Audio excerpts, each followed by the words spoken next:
শুরু হোক আলোর প্রতিযোগিতা, শুরু হোক ভালোর প্রতিযোগিতা। শুরু হোক আলোর প্রতিযোগিতা, শুরু হোক ভালোর প্রতিযোগিতা।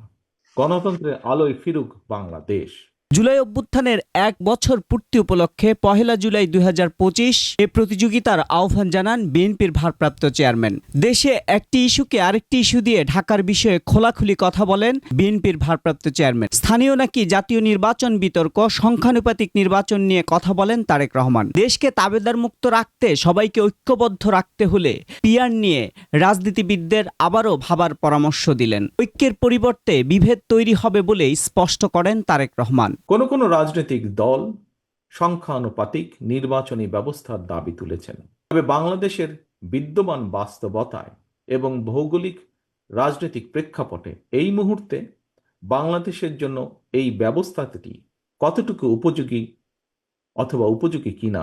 এছাড়া পিয়ার পদ্ধতি পতিত ফ্যাসিস্ট পুনর্বাসনের পথ সুগম করে দিচ্ছে কিনা সেই শঙ্কাও প্রকাশ করেন বিএনপির ভারপ্রাপ্ত চেয়ারম্যান।